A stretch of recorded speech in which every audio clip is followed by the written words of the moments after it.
Hello বন্ধুরা, আমি শর্মিষ্ঠা চলে এসেছি। আজকে দেখুন, এটা আমার ভিক্ষার ছেলে, আমার অর্তিম। আর এটা হচ্ছে আমার ছেলে সাগর।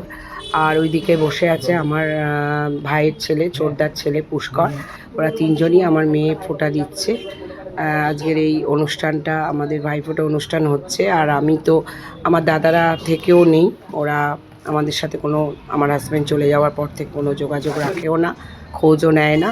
সেই তো আমার সেই উপলক্ষে আমার ভাই ফোঁটা, ওই আমাদের এক ভাই, সে আমার সব সময়, আমার যখন দরকার হয়, যখন হয়, আমার জল দিয়ে যাচ্ছে, এটা দিয়ে যাচ্ছে, আমার দায় দরকারে সবসময় ছোটোবেলা থেকে পাশে রয়েছে।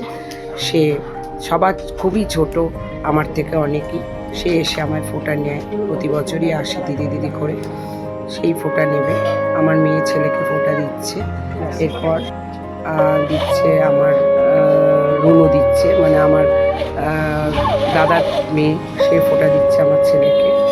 এরকমভাবে ও সবাইকে ফোঁটা দেওয়া হয়ে গেছে। আমি এগরোল আর কিছু মিষ্টি, নারকেল ছাপা, নারকেল নাড়ু আর 5 রকম সন্দেশ, এগুলো আমি সমস্ত আয়োজন করেছি।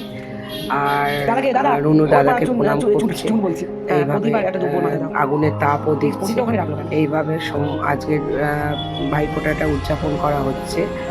আর খুব এরপর আমার ভাই এসছে, আর একটা ভাই আসবে পরে। সে একটু কাজে ব্যস্ত আছে, সে দুপুরবেলা লাঞ্চের সময় আসবে। আর একে ফোঁটা দিচ্ছি, এও আরও 2-3 জায়গা ফোঁটা নেবে এবং খাওয়া দাওয়ার অ্যারেঞ্জমেন্ট করা আছে, তাদের ওখানে থাকবে। যাই হোক, এইভাবে আমি তাকে প্রদীপের তাপ দিচ্ছি। সে আমি সামান্য একটু গিফট, তাকে একটা গেঞ্জি উপহার দিলাম।